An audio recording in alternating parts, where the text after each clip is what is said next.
नमस्कार दोस्तों, जय हिंद। क्या आप क्लास 10th केमिस्ट्री का सबसे इम्पोर्टेंट चैप्टर आसान तरीके से समझना चाहते हैं? तो ये वीडियो आपके लिए है।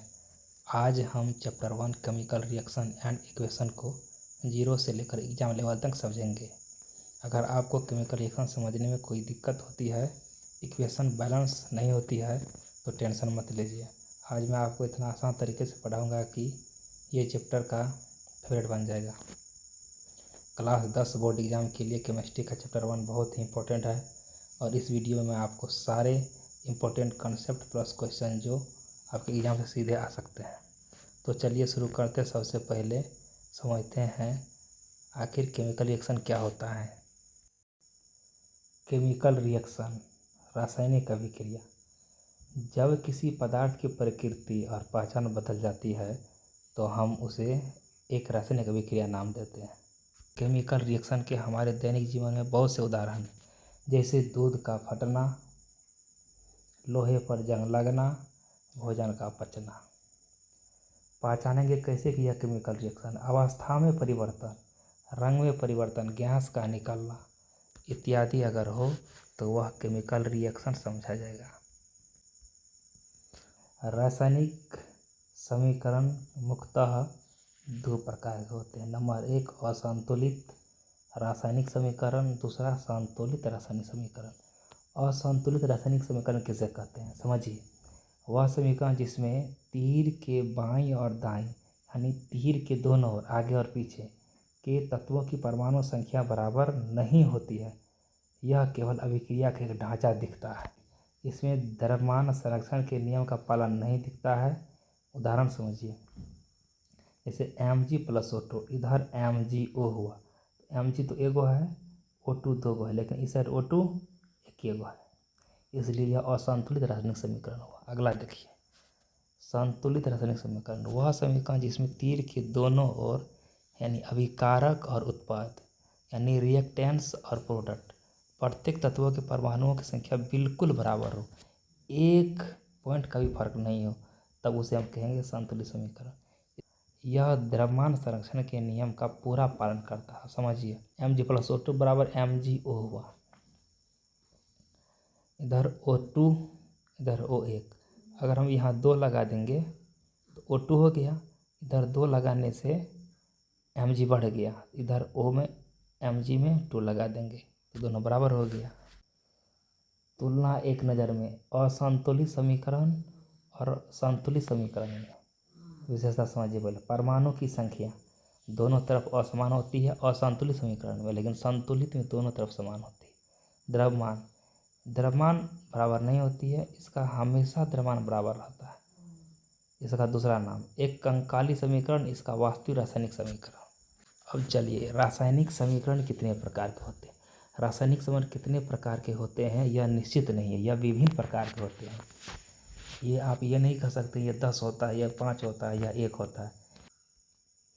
देखिए, संयोजन अभिक्रिया कॉम्बिनेशन रिएक्शन, जब 2 या 2 से अधिक पदार्थ मिलकर एक नया उत्पाद बनाते हैं उसे संयोजन अभिक्रिया कहते हैं। उदाहरण के तौर पर C+O2 यानी कोयला प्लस ऑक्सीजन मिला के कार्बन डाइऑक्साइड यानी CO2 बना दिया। इधर है 2 ठो, इधर ओनली एक प्रोटॉन हमको मिला, इधर कोयला और ऑक्सीजन को मिलाए, इधर हमको सिर्फ मिला कार्बन डाइऑक्साइड। डीकम्पोजिशन रिएक्शन, जब एक पदार्थ टूटकर 2 या 2 से अधिक उत्पाद बनाता है, यह ऊष्मा और प्रकाश या बिजली के माध्यम से हो सकता है। चलिए, संयोजन का विपरीत वियोजन है, संयोजन अभिक्रिया का विपरीत वियोजन अभिक्रिया है। आपको ऑब्जेक्टिव में आ सकता है, संयोजन अभिक्रिया का विपरीत होता है वियोजन अभिक्रिया। चलिए आप समझते हैं। देखिए, इस साइड CaCO3 एक तत्व हुआ, इस साइड बन गया CaO और CO2। यहाँ देखिए AgCl, इधर एक है, इधर टूट के 2 बन गया Ag+Cl2। ठीक है, 2 मिलके 1 बनेगा उसको संयोजन कहेंगे, एक टूट के 2 बनेगा उसको वियोजन अभिक्रिया कहेंगे। अभिक्रिया डिस्प्लेसमेंट रिएक्शन, परिभाषा से समझिए, जब एक या अधिक क्रियाशील तत्व दूसरे तत्व को उसके यौगिक से हटा देते हैं। यानी एक तत्व दूसरे तत्व को उसके यौगिक से अगर हटा देगा उसको विस्थापन अभिक्रिया कहेंगे। जैसे समझिए Fe प्लस CuSO4 तीर में हो जाता है FeSO4 प्लस Cu। यहाँ Fe अकेला है, इसमें CO हटा दिया, Cu को हटा दिया तो Cu की जगह पर क्या आ गया FeSO4। Fe इसमें अगर जुट गया तो इसके साथ अकेला क्या बचेगा Cu, यहाँ Cu यानी तांबा बाहर आ गया। विस्थापन अभिक्रिया को एकल विस्थापन अभिक्रिया भी कहते हैं। अब अगला समझते हैं द्वि विस्थापन अभिक्रिया, डबल डिस्प्लेसमेंट रिएक्शन। ऐसी अभिक्रिया जिसमें अभिकारकों के बीच आयनों का आदान प्रदान होता है, उसमें अक्सर एक अघुलनशील पदार्थ यानी अवक्षेपण बनता है। अब एग्जाम्पल समझिए, रिएक्टेंट्स में है silver nitrate plus sodium chloride. हम अगर दोनों का अभिक्रिया कराते हैं, Ag पे प्लस का चिन्ह, NO3 पे माइनस का, Na पे प्लस का, Cl पे माइनस का। अब हम प्लस को माइनस में मिलाएंगे तो Ag यहाँ प्लस है, माइनस में है Cl तो AgCl, इसका जलीय घोल बन गया सिल्वर क्लोराइड। इधर माइनस में है NaNO3, इधर है Na, तो यहाँ माइनस और प्लस को मिला दीजिए NaNO3, यानी इसका प्लस इसका माइनस, इसका माइनस इसका प्लस। अगला है उष्मीय पर्व। उष्मीय पर्व में दो अभिक्रिया आता है, एक ऊष्माक्षेपी अभिक्रिया आता है, एक ऊष्माशोषी अभिक्रिया आता है। ऊष्माक्षेपी अभिक्रिया वह अभिक्रिया जिसमें उत्पाद के साथ ऊष्मा निकलती है, उसे ऊष्माक्षेपी अभिक्रिया कहते हैं। जैसे श्वास का छोड़ना ऊष्माक्षेपी अभिक्रिया, आग का जलना, मोमबत्ती का जलना, ये सब ऊष्माक्षेपी अभिक्रिया में आता है, यानी यह ऊष्मा छोड़ता है। ऊष्माशोषी में वह अभिक्रिया जिसमें ऊर्जा अवशोषित होती है, उसमें ऊष्माशोषी अभिक्रिया मतलब ऊष्मा का शोषण करना। जैसे पत्ता, प्रकाश संश्लेषण द्वारा पत्ता सूर्य की रोशनी को ग्रहण करता है। पानी का गर्म करना, पानी ऊष्मा को अवशोषित करता है। अगला है रेडॉक्स अभिक्रिया। रेडॉक्स अभिक्रिया में दो अभिक्रिया आता है, एक ऑक्सीकरण एक अपचयन। तो ऑक्सीकरण अभिक्रिया किसे कहते समझिए, वह अभिक्रिया जिसमें ऑक्सीजन का ग्रहण होता है और हाइड्रोजन का त्याग होता है। ऑक्सीजन को ग्रहण करेगा, हाइड्रोजन का त्याग करेगा, उसे ऑक्सीकरण अभिक्रिया कहते हैं।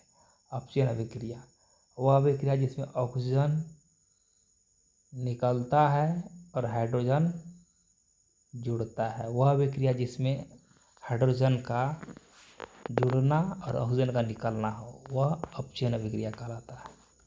इसका जैसे समझिए Mg में O2 जुड़ गया तो यह हो गया ऑक्सीकरण। यहाँ जिंक के साथ O है तो O बाहर निकल गया, जिंक अकेला रह गया, तो यह अपचयन अभिक्रिया हुआ। रेडॉक्स अभिक्रिया किसे कहते हैं, इसमें ऑक्सीकरण और अवकरण अभिक्रिया दोनों साथ साथ हो, उसे रेडॉक्स अभिक्रिया कहते हैं।